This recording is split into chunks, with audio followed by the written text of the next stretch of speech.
sarcoma de Kaposi, que es una enfermedad asociada a factores inmunológicos, dado que son pacientes inmunodeprimidos, como en el sarcoma de Kaposi. ¿Qué es el sarcoma de Kaposi? El sarcoma de Kaposi es una patología netamente asociada al virus del herpes virus de tipo 8, ¿ya? Acá quiero que ustedes consideren que nosotros tenemos varios subtipos de herpes virus y cada uno de ellos tiene sus características diferentes, tienen clínica diferente. Por ejemplo, ustedes deben haber visto el herpes labial frecuente cuando ustedes se estresan, están andando con su herpes en la universidad. ¿Han visto sus vesículas en el labio? ¿Alguna vez han visto a alguien tal vez en el colegio, que siempre les salen unas vesículas labiales? Y dicen incluso que la araña les dio un beso. Ya, ese es el virus del herpes 1. Ya no vayan a estar diciendo que la araña les dio el beso, ¿ya? Ustedes ahora ya saben que es por el herpes de tipo 1. ¿Qué pasó? Que en algún momento tuvieron contacto con este herpes y cuando se estresan, la inmunidad baja. Entonces es ahí que cuando la inmunidad baja, los virus suelen nuevamente reactivarse. Son virus reactivados que en algún momento, ya sea cuando seamos niños o cuando hemos estado en contacto, tal vez hemos dado el beso a alguien, nos hemos contagiado. Y una vez que nuestra inmunidad baja, muestra clínica. Eso pasa con el tipo 1, tipo 2, que es por contacto sexual. Luego tenemos la varicela zoster, el Epstein-Barr. Ustedes ya van a ver probablemente en algún momento todas estas patologías. Citomegalovirus vamos a ver al final del ciclo. Y bueno, hoy día vamos a ver el sarcoma de Kaposi, que está asociado al de tipo 8, al herpes virus 8, y su mayor contagio es por vía sexual, pero también por contacto de mucosas.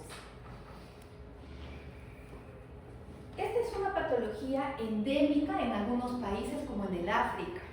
¿Ya? O sea, son pacientes inmunodeprimidos por su alimentación que se contagian por medio de mucosas, por ejemplo, esta patología del sarcoma de Kaposi. Pero en el Perú, ustedes lo van a ver asociado ¿a qué?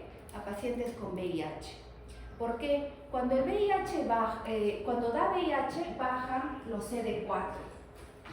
Miren, bajan los CD4 cuando el paciente está infectado y se muestran ciertas patologías dependiendo de su CD4. Si ustedes se dan cuenta, cada una de esas enfermedades tiene el nivel de CD4 en sangre dosado. Entonces, por ejemplo, el paciente va con candidiasis oral y es predecible que ese paciente está con sus linfocitos T CD4 menor de 500. Entonces, uno deduce la patología, su complicación, de acuerdo a los CD4, ¿no? Entonces, cuando baja menos de 500, los CD4, ya uno intuye que este paciente está con, o va con las lesiones, que ahorita les voy a mostrar, y tiene un CD4 menor de 500, y asumimos que le ha dado un sarcoma de Kaposi. Entonces, como les decía, está asociado al herpes virumano tipo 8, lo describió el doctor Kaposi, y como es húngaro, el nombre en realidad se debería pronunciar Kaposi, no Kaposi. Pero no los hago ustedes diciendo Kaposi en su práctica diaria, pero así es como se pronuncia. ¿Ok? ¿Qué más es importante? Bueno, tiene una cápside, este virus tiene un cápside que le da digamos, su infectividad, ¿no? Tenemos los clásicos, que es lo que ustedes van a ver. Tenemos la variante endémica, que es la que les decía que se da en el África, en adultos y niños también. También hay un sarcoma de Kaposi asociado a pacientes que han sido trasplantados y otros asociados a el uso de AIDS, del síndrome de inmunodeficiencia adquirida, ¿no? Entonces esto es lo que les mostraba. Los pacientes VIH suelen hacer todas estas enfermedades, ¿no? Las candidiasis, se enferman por criptococo, suelen enfermarse de tuberculosis. Por ejemplo, acá en el Perú van a haber muchos pacientes con VIH y con tuberculosis, con esas dos complicaciones. Suele ser clásico ver eso. Histoplasmosis, suelen tener enfermedades diarreicas por isosporas. Entonces acá quería mostrarles estas imágenes porque vamos a ver algunas enfermedades de piel también. Ustedes tienen que saber distinguir qué es cada una de estas descripciones que estamos viendo. Estas son las lesiones primarias de la piel. Tenemos, por ejemplo, las vesículas. ¿Qué es una vesícula? Una vesícula es lo que hace un ratito les decía. Son lesiones elevadas que están llenas de líquido. ¿Dónde vemos eso, por ejemplo? En el herpes virus 1, en lo que les decía el herpes labial. Ya, esas son vesículas porque si ustedes las revientan están llenas de agua, así que son lesiones elevadas con líquido, pero pequeñitas. Luego tenemos una ampolla.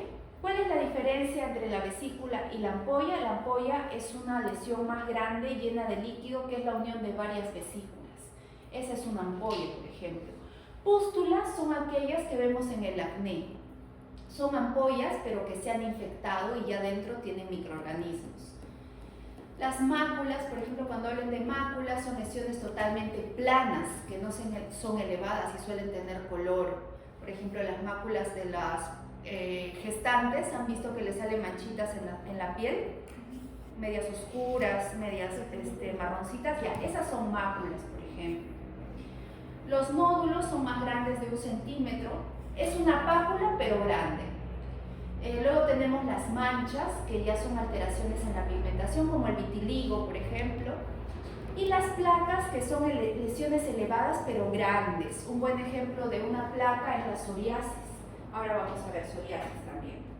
Miren, estas son las lesiones cutáneas que se dan por la enfermedad de ¿qué? ¿Qué estamos viendo? Sarcoma de Kaposi, ¿no? El sarcoma de Kaposi es una neoplasia entonces maligna. El sarcoma de Kaposi es una neoplasia maligna asociada a pacientes inmunodeprimidos. Y miren cómo se ven estas lesiones. Serían nódulos, ¿de acuerdo? Estas lesiones son nodulares, así como vemos acá, un nódulo, ¿no? Está localizada en epidermis, es sólida y mide más de 1 centímetro. Esas deben medir aproximadamente 3 centímetros, las que están en el rostro. Entonces, vemos esas lesiones elevadas y una característica importante es que son violáceas, de color violáceo. ¿Y por qué son de color violáceo? Porque justamente esta lesión en su interior tiene una proliferación de vasos. Y como hay varios vasitos, es como si fuera un hemangioma, digamos, ¿no? Ustedes han visto los hemangiomas en la piel rojos y tienen esa coloración porque justamente ustedes cuando vean microscópicamente en su interior van a encontrar muchos vasos, está bien vascularizado. Y lo que vamos a ver nosotros es el Kaposi a nivel de esófago. Si bien es cierto el Kaposi se suele ver casi siempre a nivel dérmico, a nivel de la piel, también podemos encontrarlo a nivel esofágico. Y eso es lo que nosotros vamos a ver el día de hoy. ¿Y cómo se muestra esofágicamente a nivel de la mucosa esofágica? Si se dan cuenta, tienen características similares. Son lesiones nodulares, elevadas y de color violáceo, de diferentes tamaños, pero violáceas. ¿Por qué? Por su estructura interna.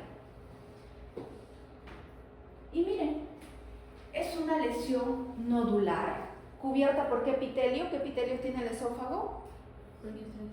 Poliestratificado plano, no queratinizado. Y eso es lo que estamos viendo en la superficie, ¿no?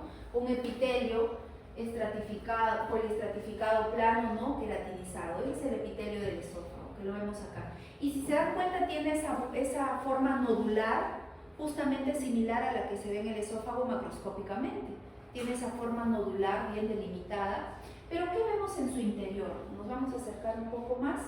Y lo que vemos es la proliferación de vasos, pero los vasos están alargados. Son vasos fusiformes. Es una proliferación de células fusiformes.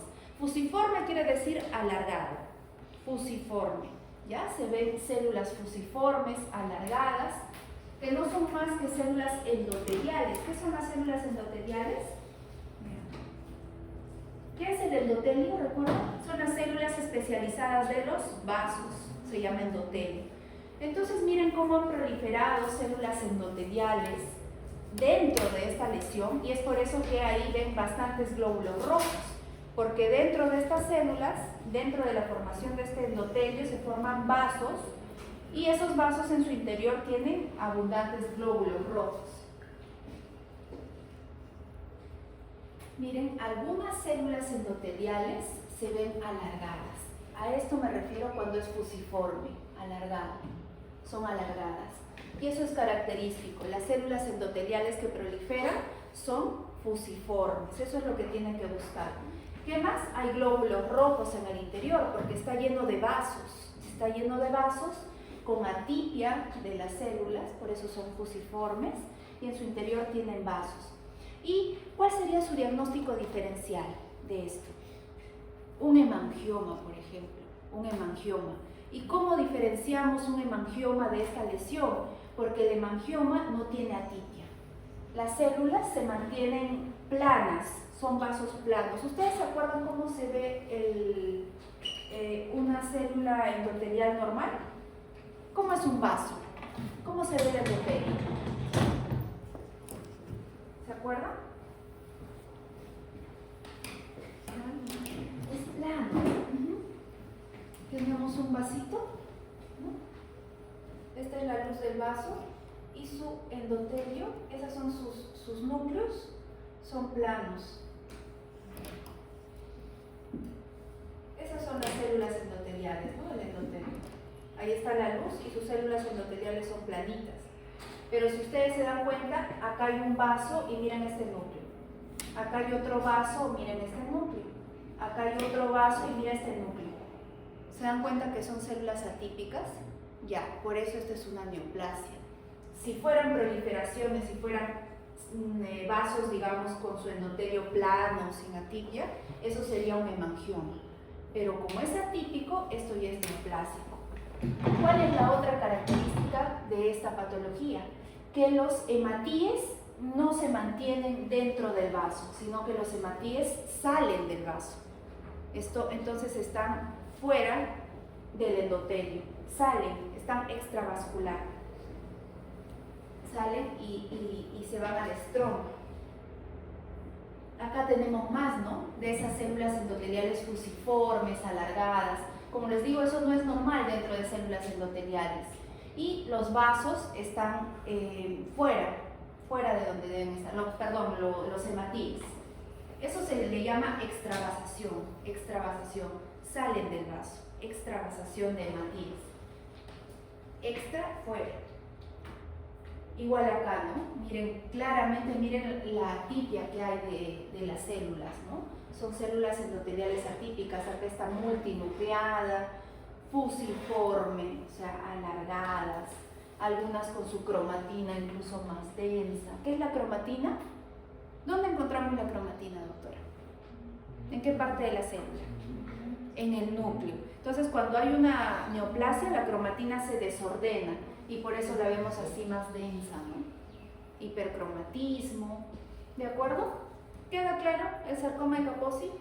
El rojito que era, doctora. Son vasos, son hematíes. Esto es hematíe, es un hematíe. El problema es que los hematíes salen del vaso y en algunos casos lo vamos a encontrar fuera del vaso, en el estroma. ¿Qué sería el estroma? ¿Ahí donde está el hematíe? Lo que vemos rosado es el estroma, es lo que está sosteniendo, ¿no? A las células. ¿Pero qué mencionar en la cromatina? Ah, que hay hipercromatismo. La cromatina debería tener un orden dentro de la célula, pero cuando la célula prolifera en una neoplasia, la cromatina se desordena y se ve más oscura. A eso se le llama hipercromatismo. Entonces, lo que les decía de los vasos es que un vaso en su interior tiene hematíes, pero en esta neoplasia, por ejemplo, acá tenemos otro vaso, acá tenemos otro vaso. Los hematíes deberían permanecer fuera. Este es el estroma. ¿Qué pasa en esto? Hay extravasación de glóbulos rojos. ¿Qué quiere decir? Que en el estroma vamos a ver, ¿qué vamos a ver? Hematíes. A eso se le llama extravasación de glóbulos rojos y eso es característico acá. Si ustedes buscan en la lámina van a ver que los hematíes no solo están dentro de la luz del vaso, sino vamos a encontrar algunos hematíes fuera. ¿Ok? Ya. Entonces, eso con respecto al sarcoma de Kaposi. Ahora vamos a ver el PENFRI.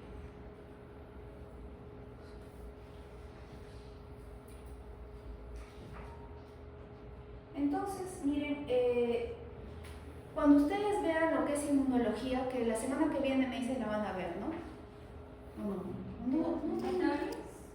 La teoría. ¿La próxima semana? ¿El próximo mes? ¿El próximo ciclo?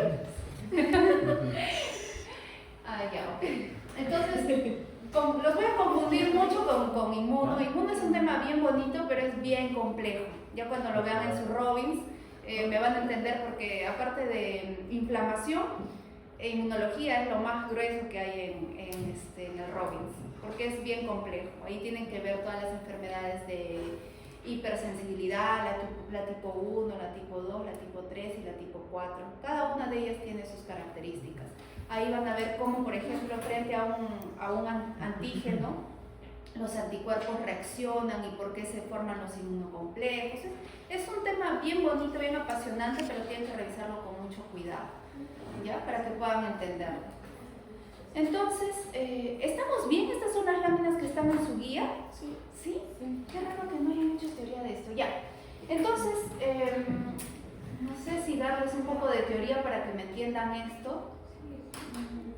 Ya, les voy a explicar rapidito para que algo puedan entender, ¿no? ¿Ustedes entienden el concepto de antígeno y anticuerpo? Sí. Ya. Entonces, frente a un agente externo, tenemos dos tipos de reacción. ¿Cuáles son? Frente a un agente, ¿la qué? La inmunidad innata y la otra la adquirida, ¿no? Entonces, en la innata, uy, esto no pinta. En la innata tenemos las dos principales células que actúan.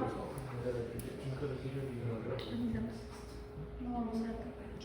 La primera que actúa son los macrófagos, ¿no? Y lo segundo que actúa en la innata en la innata es las células NAD-killer. ¿Estamos de acuerdo ahí?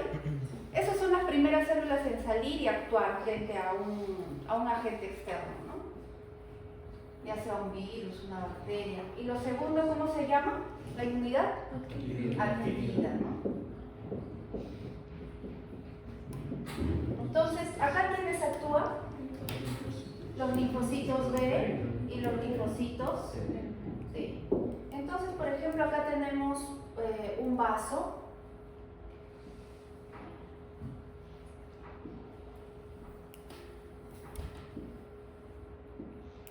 ¿Qué tienen en su superficie todas las células? ¿Cómo se llama esto? ¿Antígeno o anticuerpo?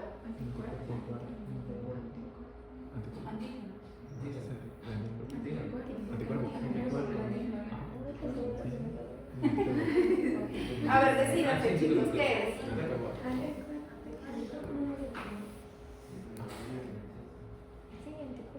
Este es el anticuerpo.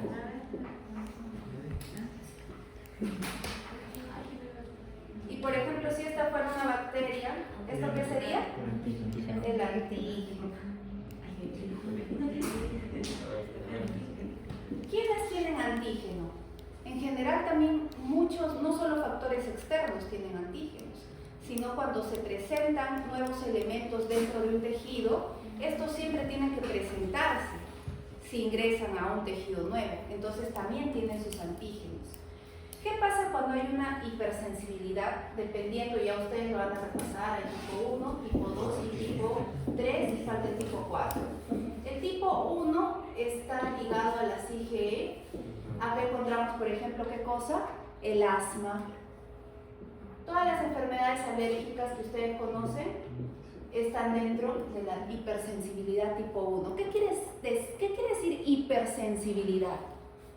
¿Una reacción excesiva? Una reacción excesiva. Entonces, ¿dónde falla? ¿Dónde es que hay esa falla en las hipersensibilidades? Acá. ¿Por qué? Porque puede ser, por ejemplo, que hayan autoanticuerpos, por ejemplo. Entonces, ¿qué pasa? El cuerpo detecta que este antígeno es o detecta antígenos donde no hay, digamos, para que ustedes lo entiendan. O sea, hay una producción excesiva de antígenos y el cuerpo cree que estos antígenos son negativos y se hace daño a sí mismo celularmente. ¿Me entienden? O si no, lo que hace es formarse los famosos complejos.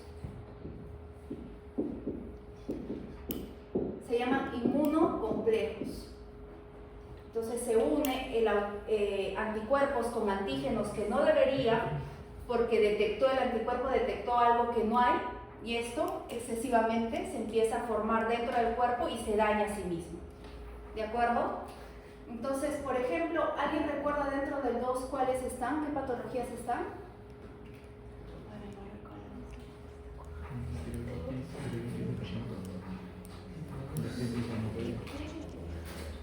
Chicos, un ratito, voy a sacarme un poco. Ahorita vengo, ¿ya? Espérenme. No, la 4 es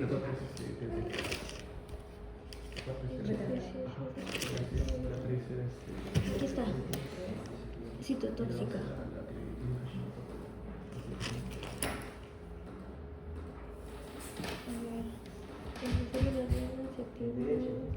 Cuerpos y jefe. Entonces no queda claro eso.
¿Qué problema es la enfermedad?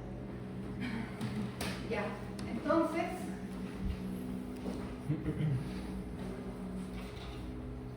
ya les decía, lo que pasa acá es que el cuerpo genera autoanticuerpos.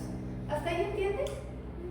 Que generan autoanticuerpos. Entonces, lo que sucede acá, por ejemplo, es que se pueden formar inmunocomplejos. ¿Qué son inmunocomplejos? Es la unión de un anticuerpo con un antígeno.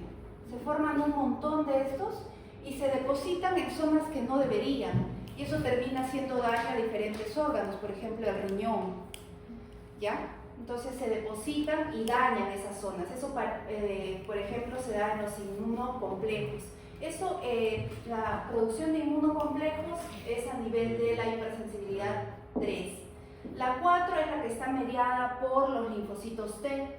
Por ejemplo, en el Sjögren, por ejemplo, en enfermedades linfocíticas como de la tiroides, por ejemplo, ahí también se ve la hipersensibilidad tipo 4.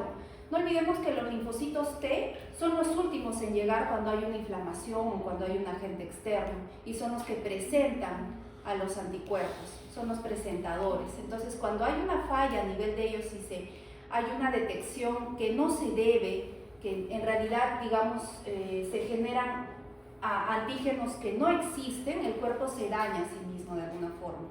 Entonces, eso genera una hipersensibilidad.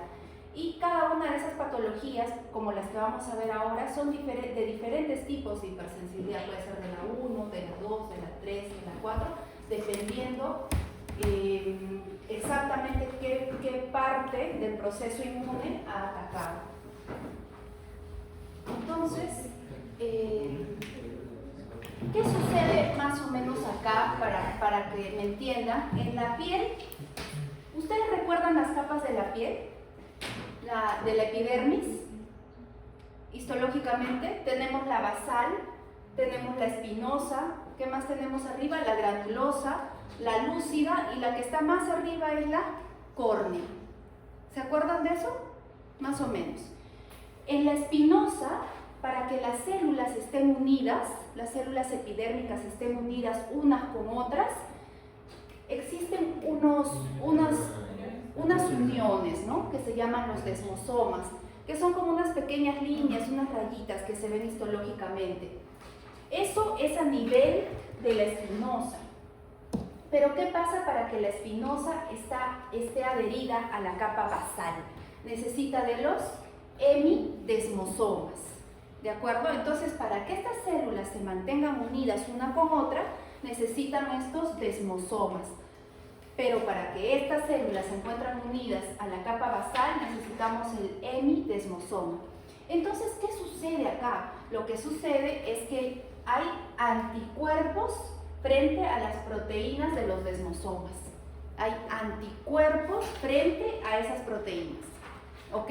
Es como que el cuerpo mismo se ataca. ¿Y a qué parte ataca? A los desmosomas. Entonces, ¿qué pasa? Las células ya no se pueden mantener unidas porque estos desmosomas que hacen que las células se mantengan unidas se separan y se ponen de esta forma. Como que se separan unas con otras y forman dentro vesículas. Entonces, ¿qué es esta patología del pénfigo? El pénfigo, doctores, es una enfermedad vesicular. Es una enfermedad que forma una ampolla a nivel intraepidérmico. Es diferente que les digan intradérmico. ¿Me entienden el concepto de intraepidérmico e intradérmico? Al contrario, nosotros tenemos la dermis y la epidermis. Entonces,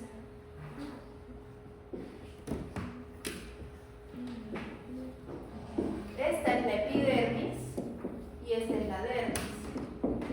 Tenemos dos tipos de ampollas, las intraepidérmicas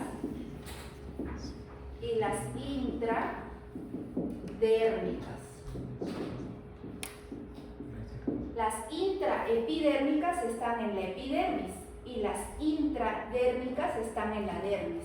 ¿Cuál creen que se desprende más fácil? Las intraepidérmicas. Y las que se desprenden son más difíciles de desprenderse son las intradérmicas. ¿Y existen patologías vesiculares intradérmicas? Sí, justamente su diagnóstico diferencial del pénfigo es una enfermedad intradérmica que se llama pénfigoide. El pénfigoide es una enfermedad que se parece al pénfigo, pero la diferencia es que es intradérmica. ¿Y cuál es la diferencia de esas dos lesiones? La clínica. ¿Por qué? ¿Cuál creen que se le pase un bajalengua y se desprenda rápido? Intraepidérmica. Ya, entonces, si eso se desprende rápido, ¿será pénfigo o pénfigoide? Pénfigo. ¿Saben cómo se llama ese signo? Ese signo es el signo de Nikolsky. Y ustedes lo van a ver en clínica. Cuando vean clínica, les van a hacer ese signo. Van a decir, a ver, ráspelo. Y si queda una escara y se desprende rápido, ese es un pénfigo. En cambio, si ustedes tratan de sacar y no se desprende, ese es un pénfigoide. ¿Y cómo se presenta, no? Esta lesión del pénfigoide vulgar, que es el más conocido, son vesículas, son lesiones que se presentan a nivel del rostro, de la mucosa. Como dice ahí, son blisters, son vesículas que se desprenden fácilmente con una prueba que se les hace, ¿no?, con el bajalengua. Pueden generar erosiones, ulceraciones al desprenderse, y también cuando se desprende queda un área rojiza, un color rojo vivo. Entonces, nuevamente, estas son las lesiones líquidas que existen según su tamaño. Tenemos las vesículas, tenemos la pústula, la ampolla, las flictenas. Las flictenas, ese término flictena es clásico en los pacientes quemados.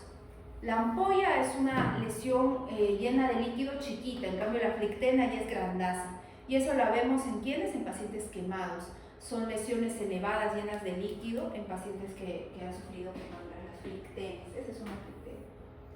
Entonces, clásicamente vemos estas lesiones, ¿no? Miren, al lado derecho se ve mucho mejor, son lesiones vesiculares que se encuentran en su interior, tienen a veces líquido claro, líquido ceroso, pero a veces también se infectan, pueden tener un contenido purulento dependiendo si están infectadas o no. Y al desprenderse, dejan esas áreas rojizas, ulceradas, erosionadas cuando se desprenden. Y miren qué bonito se ve histológicamente y justo lo que les decía.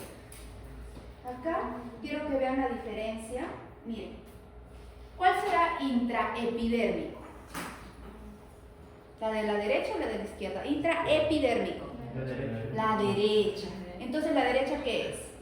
Un pérfido. ¿Y la izquierda qué es? Intradérmico. Intradérmico. ¿Se dan cuenta que la epidermis está conservada? La epidermis está bonita, el problema es lo de abajo. Ajá. Entonces eso sería un pemfigoide. ¿Se dan cuenta la gran diferencia? Ya. Entonces es intraepidérmico, no se olviden de eso. Entonces miren cómo a nivel de la epidermis se forma esa vesícula, Ah, esto tiene un signo bonito que los patólogos le llaman el signo de la lápida, como en los cementerios. El signo de la lápida, cuando ustedes van a esos cementerios antiguos. En Europa suelen tener más estas lápidas, más que acá en Perú. Pero a eso se le llama el signo de la lápida porque la capa basal se queda denudada y forma como lápidas. ¿Sí lo ve, doctora? Ajá. El signo de la lápida.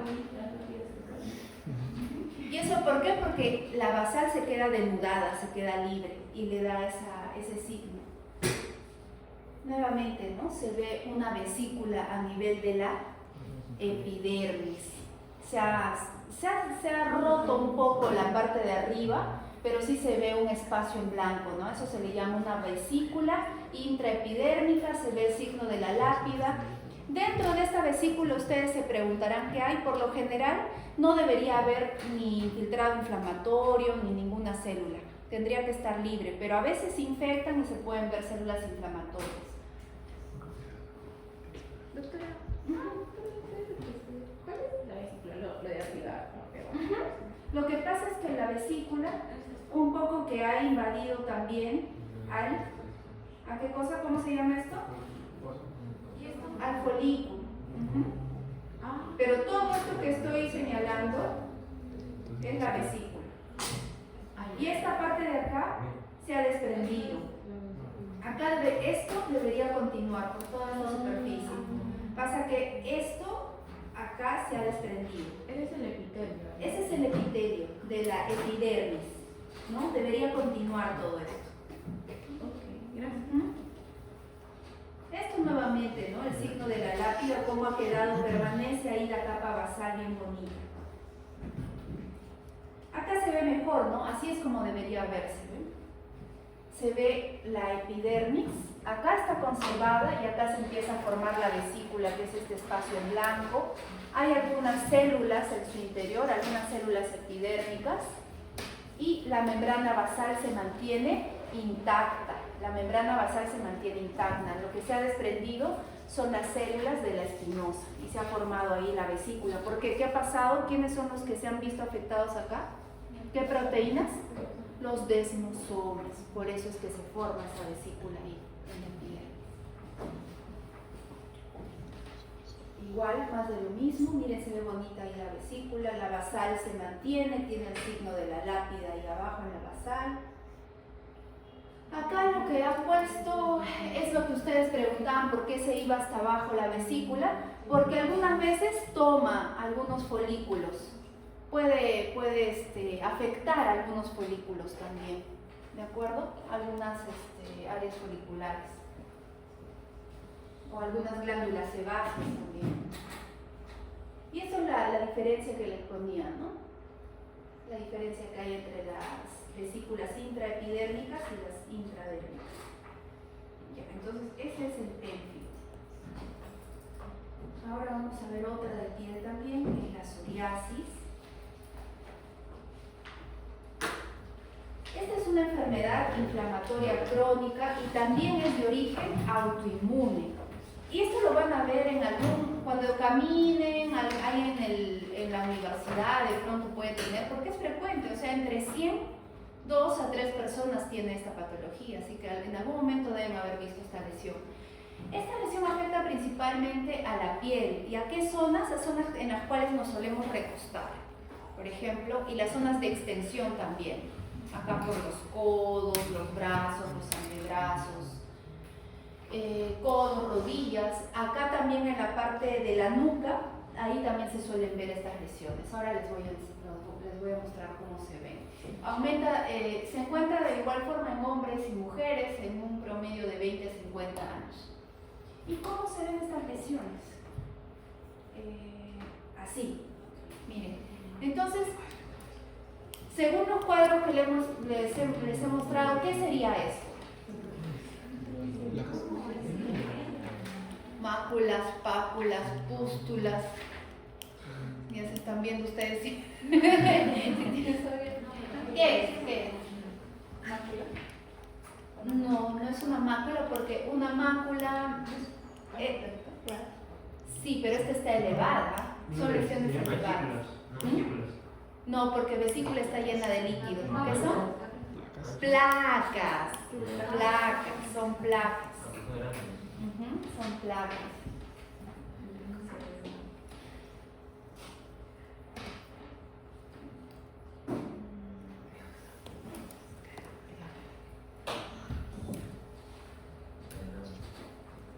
Mire, la pápula, ¿recuerdan que hablamos de una pápula?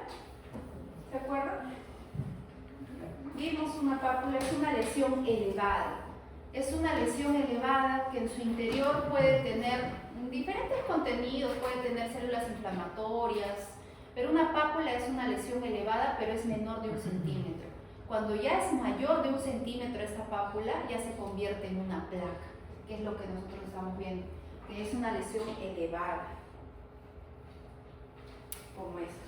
Y miren, les decía, a nivel de la nuca es usual ver. Deben haber visto alguna vez ustedes algún paciente, alguna persona con estas lesiones. Eso es una psoriasis. Y aquí un clásico, los dermatólogos lo diagnostican muy fácil con pura clínica. Hay varios tipos de psoriasis dependiendo de sus características clínicas. La vulgar es la que ustedes están viendo. La butata se presenta como manchas rojas en la espalda. Son como gotas. Butata quiere decir gota y se forman como gotas rojas en la espalda. A eso se le llama la psoriasis butata, que son excepciones. Bueno, la pustular, que forma pústulas, la psoriasis inversa, porque se ve diferente microscópicamente, se ve inversa. Pero bueno, esas son formas raras de presentación de la psoriasis. Y acá les presento términos de piel, pero histológicos. Si a alguno le gusta piel, bueno, bacán, porque es bonito la piel. A mí me gusta la piel. Vamos a repasar un poco lo que son las partes del epidermis, de que cuenten para todos. Entonces, todos le señalan allá, a ver, para todos. Todos queremos saber qué se reír. Para todos, ya, bueno. Vamos a ver netamente la epidermis con ciertos cambios que lo van a ver no solo en la psoriasis, sino lo van a ver en diferentes patologías cuando vean dermatología. Y básicamente el nombre se da en base a su aumento de tejido, a su hiperplasia de tejido. Por ejemplo, vamos de arriba para abajo. ¿Qué tenemos en la superficie del epidermis de la piel? La córnea, o también llamada la queratina. Y si la queratina aumenta, ¿cómo se le llamará? Hiperkeratosis. Luego tenemos la granulosa, que es esta capa que tenemos acá.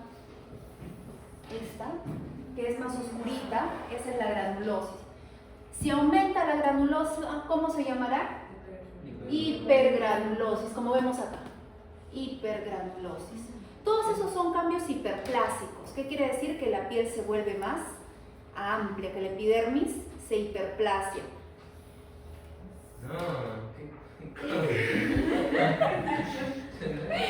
La epidermis se hiperplasia, como hemos visto en la psoriasis, se hace más gruesa. Eso se le llama hiperplasia.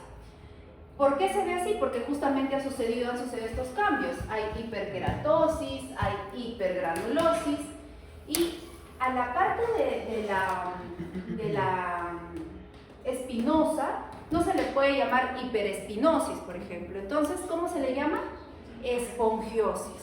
¿Y qué quiere decir esponjiosis? Esponjiosis es cuando se llena de líquido por algún proceso inflamatorio. Cuando se inflama esta parte de la epidermis, la espinosa se llena de líquido y por eso se le llama esponjiosis. Luego tenemos también otro cambio que es la acantosis. No olvidemos que la epidermis, dependiendo de la zona, suele tener la parte que es papilar, tiene como unas papilas. Entonces, cuando esas papilas se alargan, se le llama acantosis, que es el alargamiento de la parte de las papilas. A eso se le llama acantosis, ¿ya? Ahí tenemos esos términos que no deberían olvidarse. La hiperkeratosis, la hipergranulosis, la esponjiosis y la acantosis. Entonces, ya teniendo en cuenta esas características, miren lo que tenemos acá. Entonces, ustedes díganme, en la superficie, ¿qué es lo que podemos ver? ¿Se dan cuenta que hay una hiperkeratosis? Entonces, es por eso que la piel se ve con esas placas. Entonces, hay una hiperkeratosis. ¿Qué más tenemos ahí? Tenemos acantosis, claramente. Hay bastante acantosis, mira. Hay acantosis. A esto también se le puede llamar papilomatosis porque forma como unas papilas. Ahora, será una acantosis regular. A eso se le llama acantosis regular porque aparentemente están a la misma altura también. Si bien es cierto, se alargan las papilas, pero está a la misma altura, son regulares. Acá como que varía un poco, pero por lo general son regulares. A esto tenemos que añadirle que algunas veces se forman, se agregan células inflamatorias en la hiperkeratosis. Acá en la superficie. Acá se pueden agregar células inflamatorias como neutrófilos y a eso se le llaman los montículos de Monro, cuando se llena de neutrófilos. Como podemos ver acá hay algunos neutrófilos. Microscópicamente ustedes lo van a ver mejor. Esto yo les pregunto, ¿qué será? ¿Qué parte será? ¿Esto será parte de la dermis o de la epidermis? De la dermis. Esto ya es parte de la dermis, sino que esta es la papila que se ha formado y se ha alargado por la acantosis. Entonces esta es la dermis. Otra característica importante es que en la dermis papilar, porque acá están las papilas, en la dermis papilar hay algunos vasitos, hay una proliferación de vasos. Acá también se ven varios vasitos, hay proliferación vascular. Esa también es otra característica. Pueden haber algunas células inflamatorias a nivel de la dermis. Acá vemos la dermis, acá vemos la papila con acantosis. Y hay algunas células inflamatorias, hay vasos proliferantes. En la superficie tenemos la hiperkeratosis, pueden haber algunos neutrófilos dentro de la queratina. Y eso que está ahí, que se está desprendiendo, es parte de la hiperkeratosis, sino que en el momento del corte se ha desprendido un poco. Pero acá tenemos la hiperkeratosis. ¿Ok?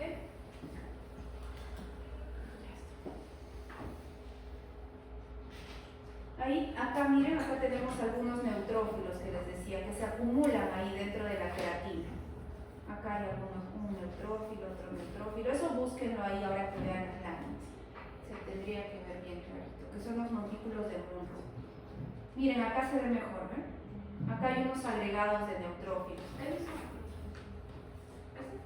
Estos de acá, sino que acá por la foto no se ve muy bien, pero son neutrófilos. Son pequeños neutrófilos, acá también hay otro. Son los montículos de Monro. Y esos son característicos también de la psoriasis. Ya está. Entonces, esa es la clásica imagen de una psoriasis, con su papiloma, su acantosis, su hiperkeratosis, incluso tiene un poquito de hipergranulosis también. Ya está. ¿Hasta ahí alguna pregunta? ¿No?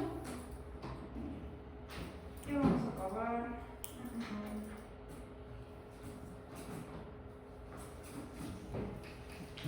Ustedes saben, doctores, que el cuerpo en general está lleno de proteínas.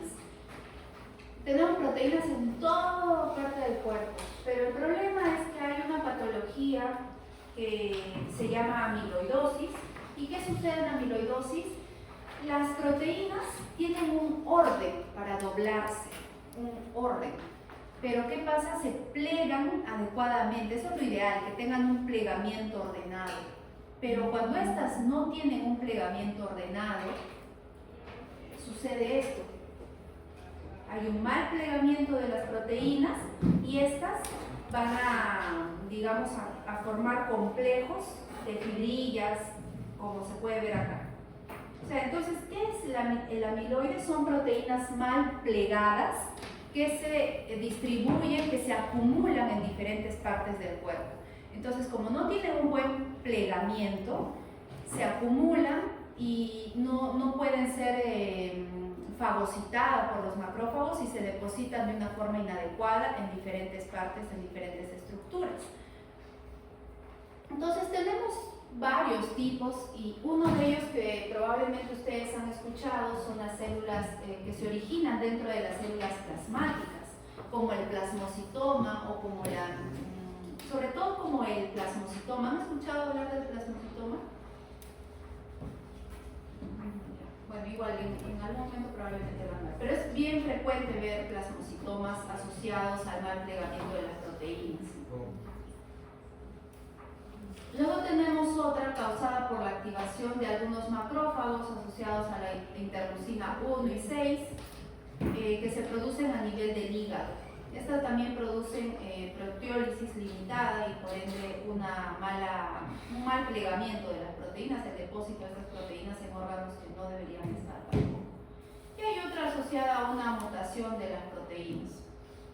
Entonces, ¿cuál es la clasificación de la amiloidosis? Tenemos la amiloidosis primaria, que su proteína precursora son las cadenas ligeras, o sea, estas son las que tienen el mal plegamiento.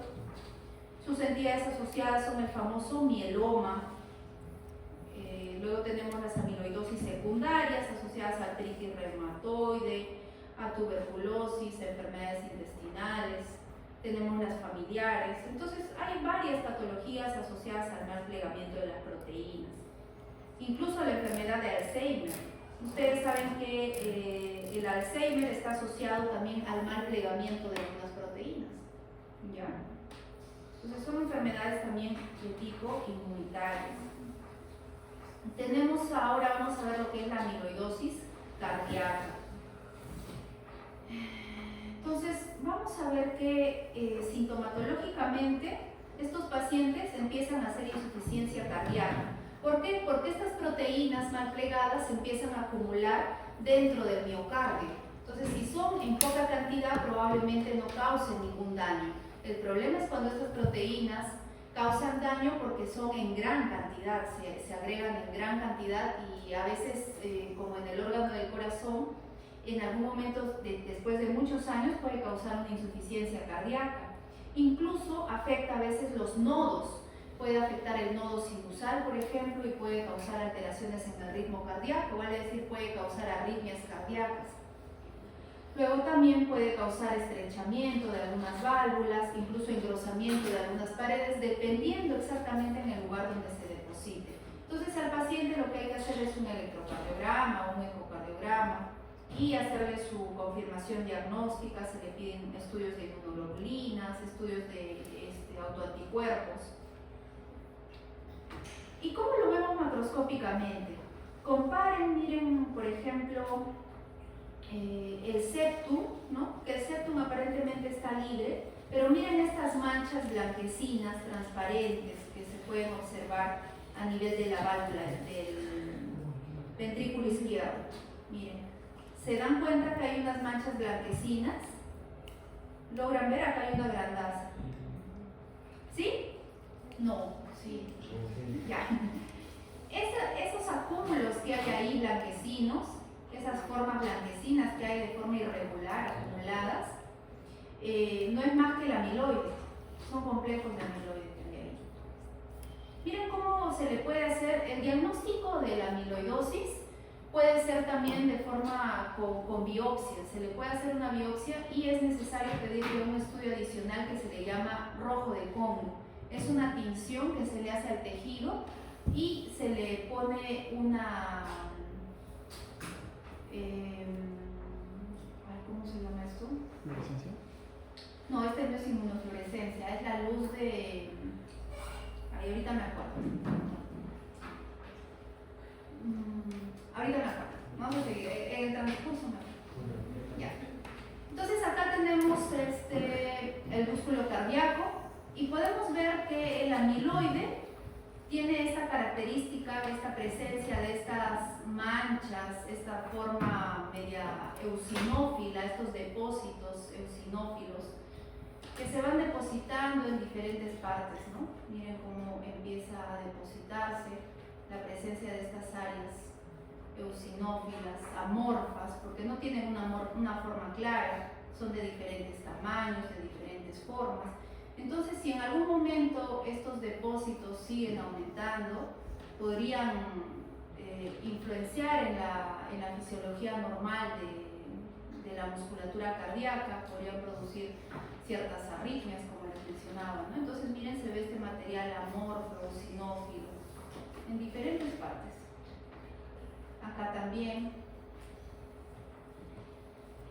Estos son algunos macrófagos de hemosiderina que por compresión de la misma sustancia que vemos acá, de la misma sustancia amiloide, a veces dañan cierta vasculatura, dañan ciertos vasos que están laterales a la sustancia.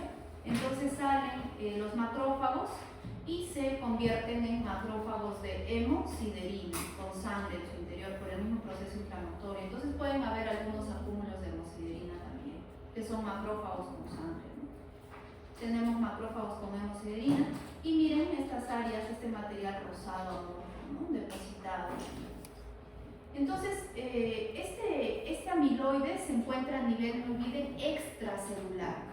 Eso sí es importante que lo sepan. No se encuentra dentro de las células, no se encuentra dentro de los miocitos, sino se encuentran afuera. Entonces el depósito amiloide es extracelular. Y acá se ve más bonito, ¿no? Este depósito amorfo extracelular, color rosado. Acá hay un acúmulo de hemosiderina también. Es clásico, la hemosiderina se ve en reacciones inflamatorias crónicas. Acá también hay un poquito de hemosiderina. ¿De acuerdo? Esa es la amiloidosis. Esto en un ratito más. Perdón, ahora. Ya. Vamos a verla. Cialodenitis creo que nos falta.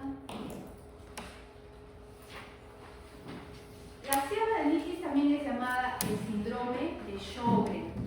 Entonces acá, ¿cuál es el problema? Que hay un desorden autoinmune también, que frecuentemente ocurre en mujeres, donde las células atacan inmunológicamente ¿a quiénes? A las glándulas exocrinas. Tenemos la de tipo primario y la de tipo secundario. Ahora, este síndrome de Sjögren no suele presentarse solo, sino se presenta asociado a otras patologías también autoinmunes, como el lupus, como la artritis reumatoide, como la esclerodermia. Estos pacientes que tienen enfermedades autoinmunes suelen llegar con un montón de cosas, tienen su Sjögren, tienen lupus, llegan con artritis reumatoide, son seropositivos a un montón de patologías de este tipo autoinmune. Pero esto característicamente, acá se ven mejores sus síntomas, ¿no? Causa sequedad porque no olvidemos que ataca a glándulas exocrinas. Entonces el paciente que te dice, tengo seco el ojo, todo el tiempo está con ojo seco. ¿Qué más? Tiene la lengua seca permanentemente. Son pacientes que pese a ingerir bastante agua, siempre están con el problema de que tienen la boca seca. ¿Por qué? Porque hay afectación de las glándulas exócrinas. ¿Qué más se ha visto? Se ha visto que hay resequedad también a nivel vaginal en las mujeres, porque ahí también no olvidemos que hay glándulas. Y esos serían los síntomas primarios. Y los síntomas secundarios pues se asocian a fatiga, tos seca, a debilidad, Pero lo principal es esos síntomas de la sequedad de los ojos y la sequedad de la boca, pese a ingerir abundante líquido. Histológicamente, vemos que una glándula exócrina como la parótida, por ejemplo, tiene sus acinos serosos y sus acinos mucosos. ¿Recuerdan esto? La histología de los acinos mucosos y serosos. Los mucosos tienen su núcleo aplanado lateral. ¿Se dan cuenta? Y sus células son como vacuoladas. Esas son las mucosas y son productoras de mucina. En cambio, los acinos serosos son piramidales y son más rosados, son más acidófilos y tienen forma de pirámide sus células. Esa es la diferencia entre esos dos, acinos serosos y acinos mucosos. Y también podemos ver los ductos. Ahí ven células inflamatorias. No hay células inflamatorias. Eso es lo normal, que no se vean células inflamatorias. ¿Recuerdan que les hablé de la hipersensibilidad tipo 4, donde había una falla a nivel de la respuesta de los linfocitos T? Que los linfocitos T en la hipersensibilidad 4 actúan exageradamente. Entonces, eso es lo que sucede acá. ¿Y qué es lo que sucede? Salen abundantes linfocitos T. ¿Se dan cuenta que hay células azulitas, chiquititas?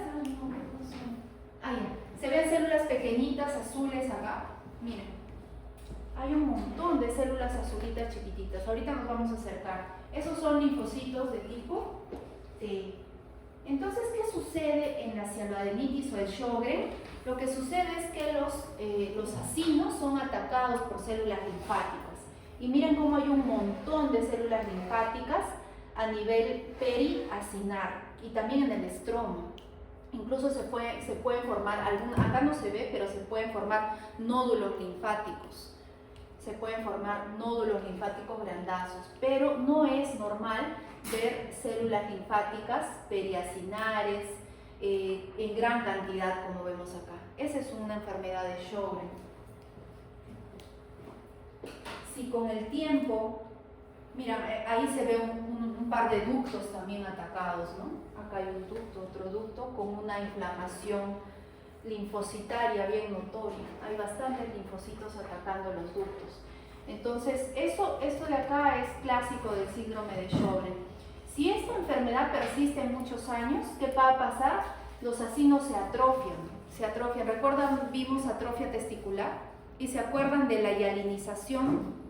¿Se acuerdan que se veía rosado, se hialinizaba? Lo mismo pasa con los ductos, se hialinizan en una atrofia. ¿Ok? Eso puede pasar si en el tiempo continúa la inflamación.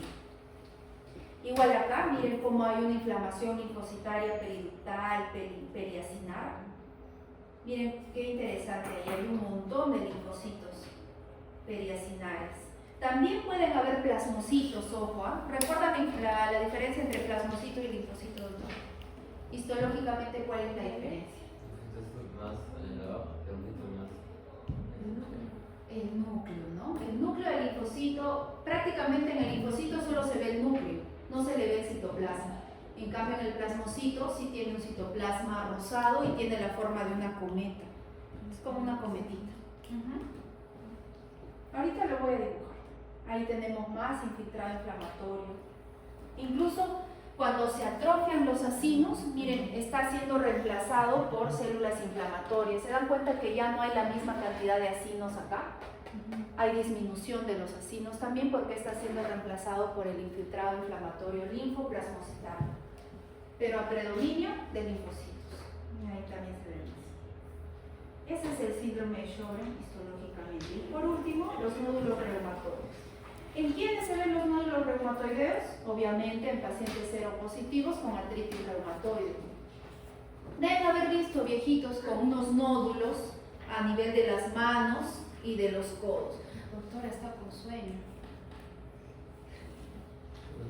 Vaya a la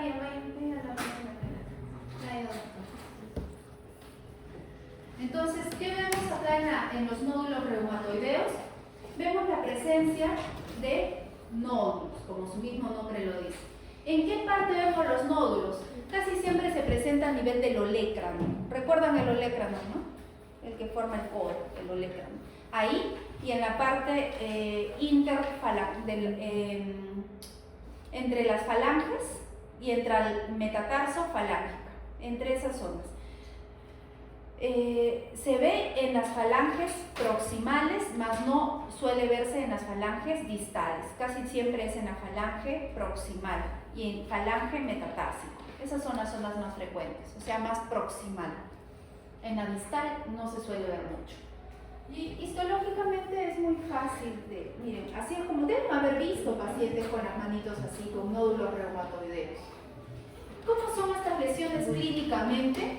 Clínicamente estas lesiones son móviles y sobre todo no son dolorosas. Se ubican a nivel subcutáneo. Pueden ubicarse también a nivel peritendinoso, o sea que sí se pueden pegar a los tendones.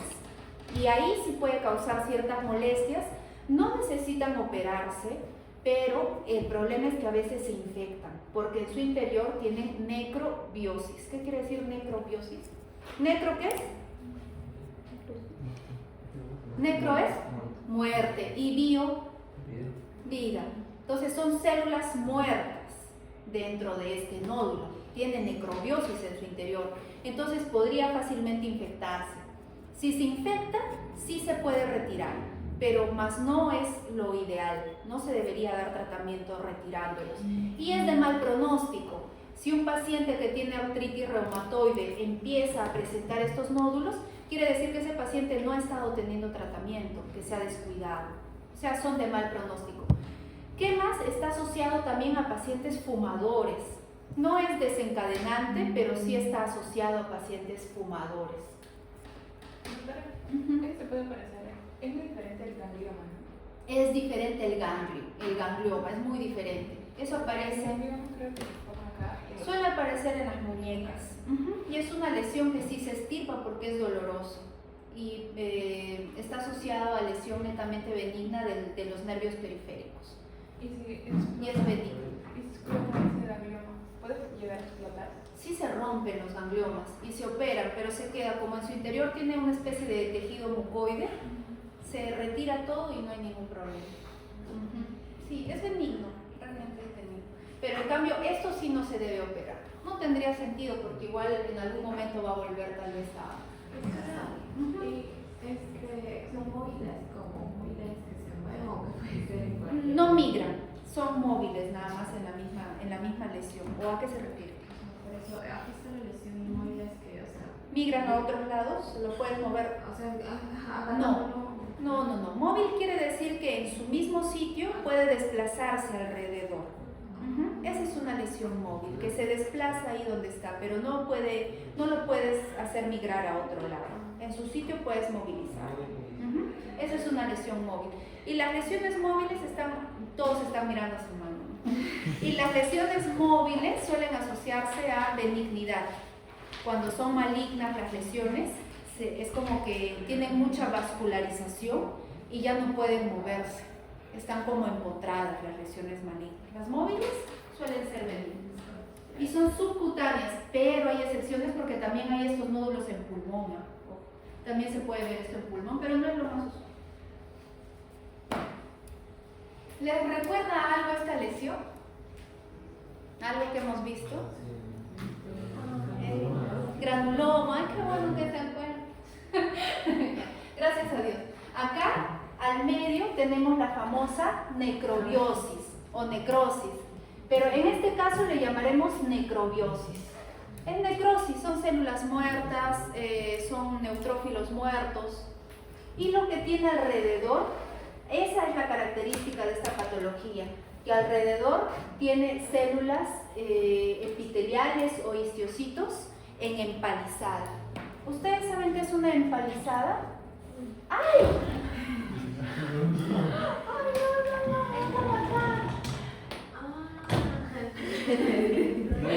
No digan nada, ya lo voy a solucionar. Recuerden que no me acordaba, es luz polarizada. Bajo luz polarizada se puede ver qué era con rojo de Congo, ¿para qué era? ¿Para ver qué? El amiloide. Con luz polarizada se ve el amiloide y se ve un verde manzana. Un verde manzana, así se llama. No, yo me asusté más, ahora tengo que ver cómo lo voy a solucionar. Con alcohol, creo. ¿Sí?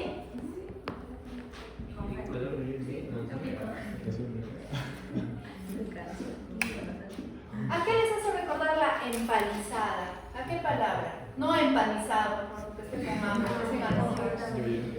empanizada. Ya, la palabra empalizada, doctores, de palo, empalizada, de palo.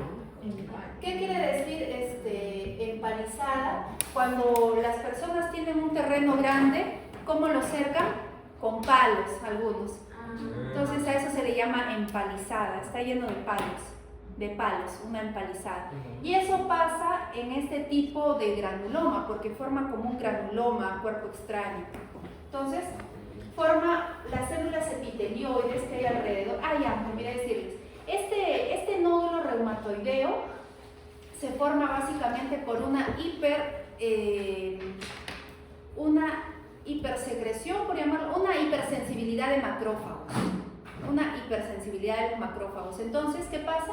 Los macrófagos salen en gran cantidad y producen estos histiocitos. Y la característica de este nódulo, a diferencia del de la tuberculosis, es que los histiocitos forman una empalizada. Esa es la característica de este nódulo. Los histiocitos están en empalizada, están así como palos alrededor de la necrobiosis central. Esa es su característica. ¿Pueden haber linfocitos? Sí, pero no es la clásica. ¿Cómo era el granuloma por tuberculosis? Tenía la necrosis central, tenía los histiocitos pero desordenados. Ahí no veíamos los histiocitos en empalizada. Es por eso que no es su diagnóstico diferencial de una tuberculosis. Porque la tuberculosis tiene los histiocitos, si bien es cierto, pero no los tiene en empalizada como lo tiene esto. Y no tiene esa famosa corona de linfocitos. Hay linfocitos, pero no están en esa forma de corona que veíamos en la ¿ok?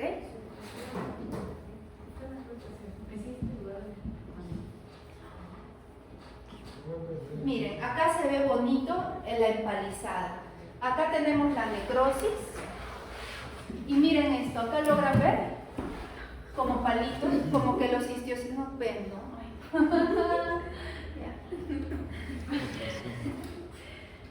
Acá, como que acá, todo esto. ¿Se dan cuenta que como que forma una empalizada para arriba, como si fuera un sol con su luz extendiéndose? ¿Sí? ¿Más o menos? Ahí está, parece un óvulo y sus espermatozoides se acercaron. Claro, para patología hay que tener mucha imaginación. Y esto de acá es la necrosis, la necrobiosis que hay central. Ajá. Y lo que está alrededor es la empalizada de los histiocitos. Acá igual, la necrosis central y miren, alrededor tiene la empalizada, ¿no? Acá, miren, como si los espermatozoides están llenos al ojo. Acá, ¿no? Muy bien. Esa es la característica del nódulo. Ahí se ve mejor.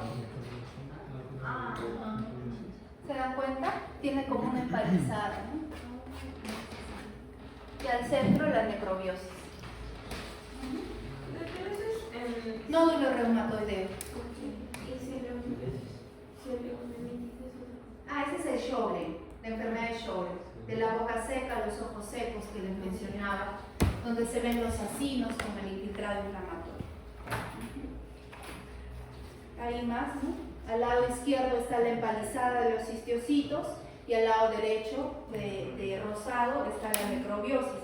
La necrobiosis está constituida por fibrina, que es este material rosado, y por células muertas, neutrófilos muertos, linfocitos muertos, puras células inflamatorias muertas. Ese es el nódulo reumatoideo. Y ya acabamos. Acabamos con lo de hoy. Pequeño reposo, ¿ya? O al final, de una vez, ¿ya?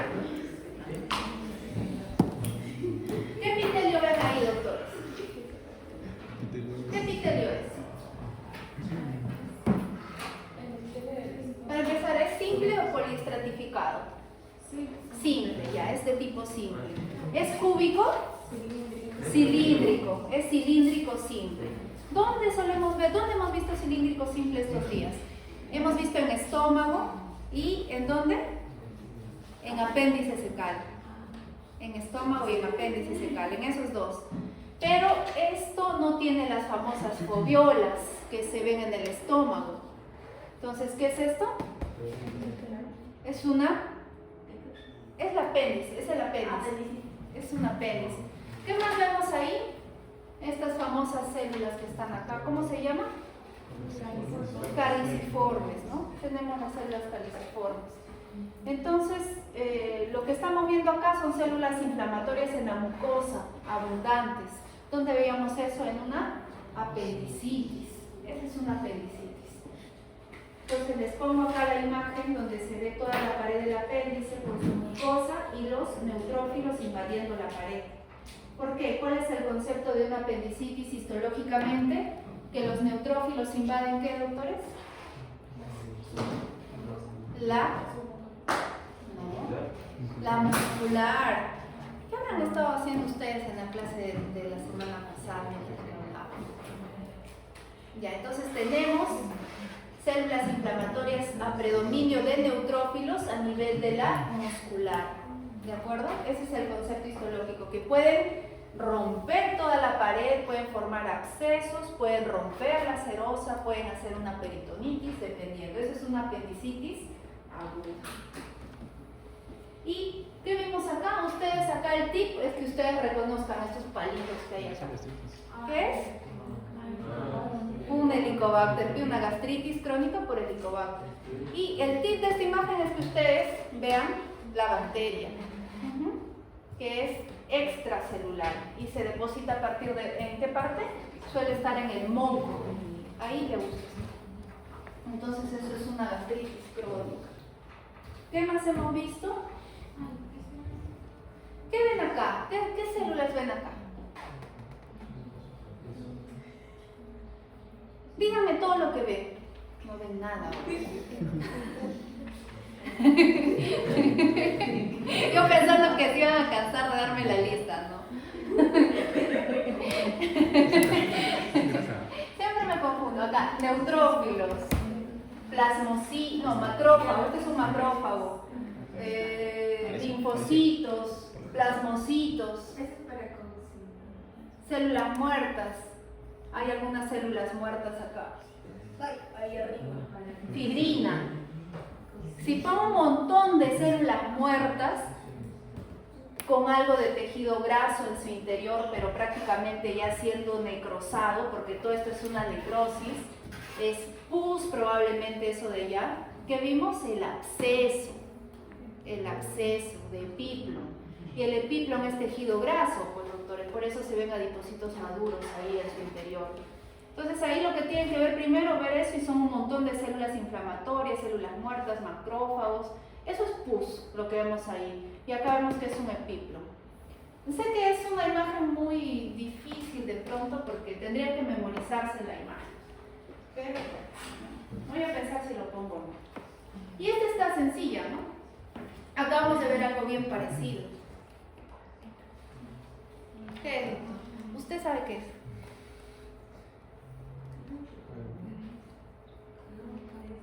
Ya lo hemos visto anteriormente, ¿eh? Lo hemos visto en testículo, creo. Granuloma, doctores. Ahorita hemos visto algo similar, que tiene su necrosis central también, solo que no tiene la empalizada. Miren acá cómo están los histiocitos, desordenados, no están en posición empalizada. Y tenemos las células gigantes de tipo Langhans, que son las que parecen la hendidura del caballo, ¿no? Acá. ¿No? Las células gigantes de tipo Langhans. Todo eso es característico ¿de qué? Del granuloma tuberculoso. ¿Y en dónde lo vimos? Acá se ve su cápsula inclusive. ¿En qué órgano? En el ganglio. Acá vemos su cápsula del ganglio. Entonces es una tuberculosis en ganglio, o también llamada una adenitis tuberculosa. Ya hemos visto eso también. Y por último que vimos es esta súper sencilla, ¿no? Ustedes ven la célula gigante y ¿qué tiene en su interior? ¿Saben qué hacemos los patólogos cuando vemos células gigantes en una inflamación?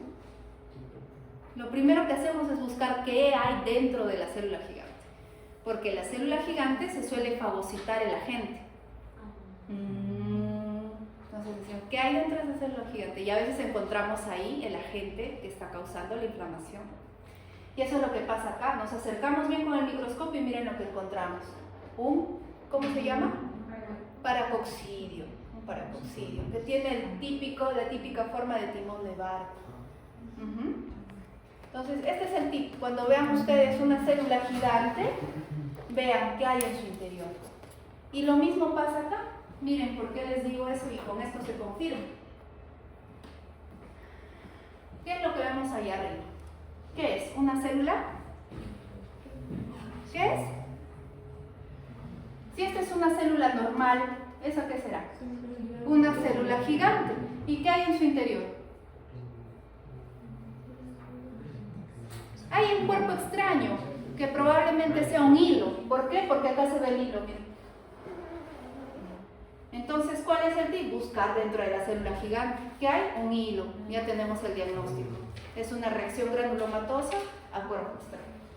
Ya. Ya, listo. Entonces vamos a revisar las láminas.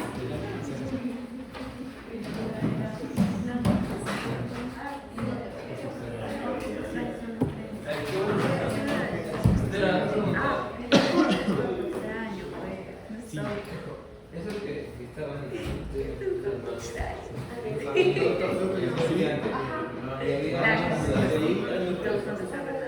Y con